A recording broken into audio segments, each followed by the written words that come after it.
ایران کی فتح تو اتنی ہے کہ آبنائے ہرمز بند ہے، اور امریکہ اور اس کے سارے اتحادی اور اس کی طاقت مل کر ایران سے آبنائے ہرمز نہیں کھلا سکتے۔ ڈونلڈ ٹرمپ صاحب نے بہت کوشش کی، انہوں نے کافی اعلانات بھی کیے، لیکن ان کے بحری بیڑے آبنائے ہرمز نہیں کھلا سکتے۔ آپ دیکھیں دنیا کے مختلف ممالک آبنائے ہرمز سے اپنے بحری جہاز اور تیل کے جہاز گزارنے کے لیے ایران سے رابطہ کر رہے ہیں۔ کوئی آبنائے ہرمز سے اپنے تیل کے جہاز گزارنے کے لیے امریکہ کو نہیں کہہ رہا کہ آپ ہمارے جو ہے تیل کے جہاز گزار دیں۔ لوگ ایرانی وزیر خارجہ کو فون کر رہے ہیں of all the countries India کہ ہمیں اجازت دے دیں تاکہ ہمارے ملک میں جو یہ کمی آف آل دی کنٹریز آپ دیکھیں انڈیا پوری ہو سکے، جو کھلم کھلا اسرائیل کے ساتھ کھڑا ہے، جو ابھی مودی صاحب اسرائیل کا دورہ کیا ہے اور نیتن یاہو کے ساتھ کھڑے ہو کر وہ میرا مطلب ہے اظہار یکجہتی کر رہے تھے جی، اور اب وہ بھی ایران سے رابطے کر رہے ہیں۔ انڈیا کو بھی ایران کی منتیں کرنی پڑی ہیں کہ ہمارے آبنائے ہرمز سے ہمارا تیل گزار دیں۔ اسرائیل ان کا تیل آبنائے ہرمز سے نہیں گزار سکتا۔ تو میرے خیال میں جتنے زیادہ دن، ویسے تو جو نئے سپریم لیڈر ہیں مجتبیٰ خامنہئی، ان کا پہلا پیغام یہی ہے کہ آبنائے ہرمز کو بند رکھیں۔ اب یہ کہا جا رہا ہے کہ امریکہ کے جو تھنک ٹینکس تھے اور جو امریکہ کے وار اسٹریٹجسٹ تھے، ان کا خیال تھا کہ ایران جو ہے وہ آبنائے ہرمز بند نہیں کرے گا، اور ایران نے ان کے تمام اندازوں کو غلط کیا ہے۔ اور میں سمجھتا ہوں اس جنگ کا جو سب سے وائٹل پوائنٹ، دو وائٹل پوائنٹس تھے، ایک یہ تھا کہ ایران کب تک میزائل اور ڈرونز مارتا رہے گا، ڈرتا رہے گا۔ سب کا خیال تھا 2 دن میں ختم ہو جائیں گے، 4 دن میں ختم ہو جائیں گے، 10 دن میں ختم ہو جائیں گے۔ تو ٹیکنیکل بات یہ ہے کہ ایران جو ہے اس نے آبنائے ہرمز بھی بند کر کے گیم چینج کر دی۔ اچھا، اب ٹیکنیکل بات یہ ہے کہ جو ایران کے دوست ممالک ہیں ان کے جہاز گزر رہے ہیں، اور جو ایران کے دوست ممالک نہیں ہیں ان کے جہازوں کو نشانہ بنایا جا رہا ہے۔ جو تھائی لینڈ کے جہاز کو نشانہ بنایا گیا ہے وہ انڈین آئل لے کے آ رہا تھا، آپ سمجھیں، تھا وہ تھائی جہاز لیکن لے کر وہ انڈین آئل آ رہا تھا۔ تو اس لیے میں ذاتی طور پہ یہ سمجھتا ہوں کہ اس وقت ایران کی سب سے بڑی سکسیس تو آبنائے ہرمز کو بند رکھنا ہے، اور یہ دیکھا جائے گا کہ وہ کتنے دن اور کتنی کامیابی سے اس کو بند رکھ سکتا ہے۔ اس کا نقصان پاکستان کو بھی ہے۔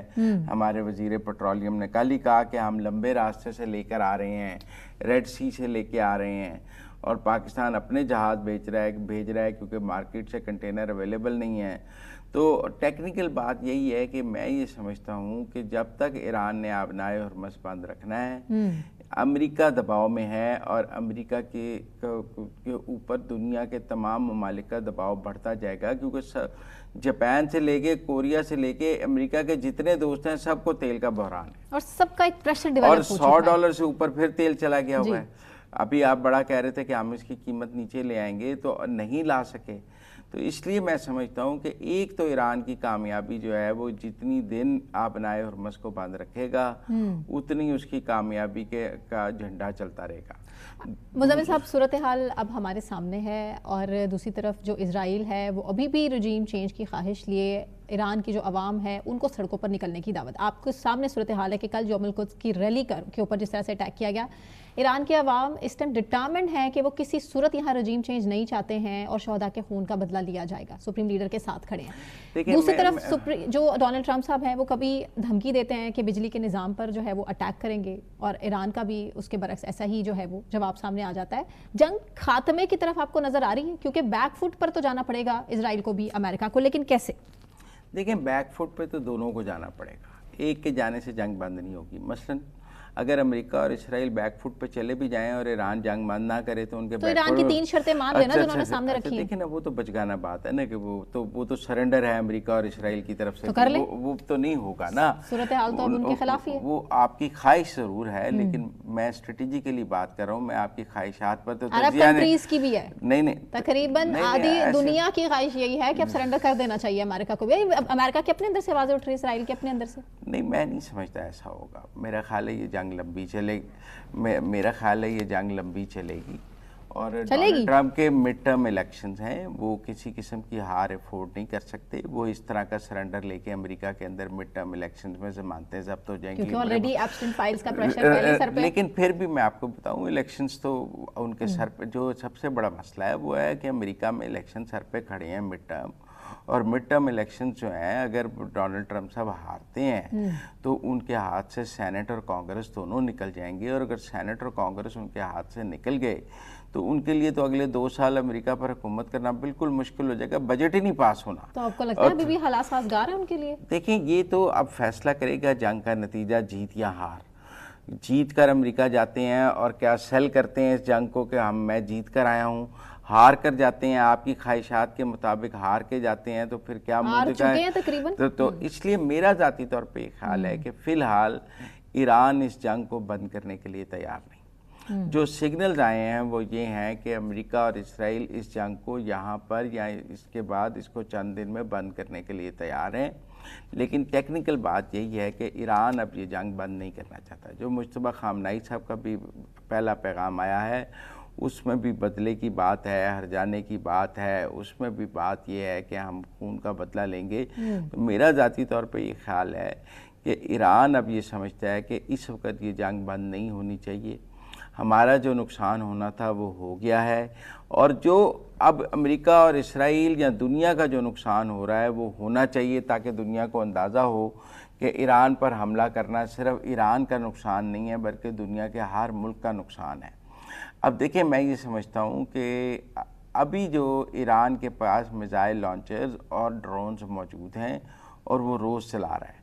ایک دفاعی تجزیہ نگاروں کی یہ رائے تھی کہ جس دن ڈرونز اور جس دن میزائلز ختم ہو جائیں گے اور ایران کی طرف سے کوئی اٹیک نہیں ہوگا اس دن لڑائی ختم ہو جائے گی. اور 8ویں دن چونکہ بہت کم ہوئے تو لوگوں کا خیال تھا میزائلز اور ڈرونز نہیں چلے تو لوگوں کا خیال تھا، لیکن اس کے بعد 9ویں 10ویں 11ویں دن دوبارہ ان کی تعداد بڑھنی شروع ہو گئی. تو ایک تو ٹیکنیکل بات یہی ہے، امریکہ نے MOBs اور ڈیزی کٹرز مارے ہیں کہ انڈر گراؤنڈ جو ہیں وہ اس کو ان کے جو میزائل فیسلٹیز ہیں ان کو نشانہ بنایا جا سکے، لیکن ابھی تک مجھے ایسا نہیں لگتا کہ وہ کوئی اتنا کامیاب ہوئے ہیں کہ ایران کا جو ڈیفنس سسٹم ہے جس میں ڈرونز اور میزائلز ہیں ان کو کوئی امریکہ بالکل ختم کر سکے.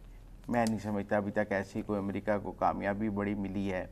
لیکن نا 400 کلو یورینیم بھی ایران میں موجود ہے جی، اور وہ 400 کلو جو یورینیم ہے وہ بھی ایران نے کہتے ہیں پہاڑوں کے درمیان ایسی محفوظ جگہ پہ رکھا ہوا ہے، سمجھ ہی نہیں آ رہی ابھی تک ہمارے کو کہاں رکھا ہوا ہے، اور میزائل لانچرز بھی ایسی جگہ پر ہیں کہ وہ امریکہ ان کو نشانہ نہیں. دیکھیں ہر وقت 200 جہاز 100 جہاز اسرائیل اور امریکہ کا ایران کی فضاؤں میں ہوتا ہے اور وہ تلاش کر رہا ہوتا ہے ٹارگٹس کے کہاں سے ڈرون اڑ رہا ہے، کہاں سے میزائل لانچ کیا جا رہا ہے تاکہ ان جگہوں کو لانچرز کو نشانہ بنایا جا سکے. لیکن ایران اور کی دوسری طرف ہاریٹس بھی یہ پبلش کر رہا ہے کہ ایران کی طرف سے بھی 770 اس کے علاوہ 11 کلسٹر بم اسرائیل کی طرف مسلسل آ رہے ہیں. یہ تو رپورٹ ہوا ہے کہ ابھی وہاں پر برٹش جو سٹیزنز ہیں، دوسرے کتنے شہری ہیں جن کو اریسٹ کر لیا گیا ہے، کیا فوٹیج نہیں بنا سکتے، نقصان اسرائیل کا نہیں دکھا سکتے. اب مزید اور کیا چاہیے؟ وہ سب کچھ تو عرب ممالک میں بھی ہو رہا ہے. قطر میں بھی لوگوں کو گرفتار کیا گیا ہے، بحرین میں بھی لوگوں کو گرفتار بھی کیا گیا ہے، کویت میں بھی کہ آپ نقصان، ایون UAE نے بھی بہت سختی کی ہوئی ہے کہ آپ کوئی نہیں. اور ویسے میں آپ کو ایک بات بتاؤں، نقصان کی فوٹیجز ایران سے بھی نہیں آ رہی. دیکھیں نا اتنی زیادہ بمباری ہوئی ہے لیکن ہمیں کوئی ایسی فوٹیجز ایران سے نہیں ملی ہیں جن سے ان بمباری کے نتیجے میں ہونے والے نقصانات کا ہم جائزہ لے سکیں. اور ٹیکنیکل بات یہ ہے کہ ایران نے ویسے تو کہتے ہیں اسرائیل اور موساد کا بڑا نیٹ ورک ہے، لیکن میں کہوں گا وہ تباہی کی ایک بھی ویڈیو وہاں سے وائرل نہیں کر سکے ہیں.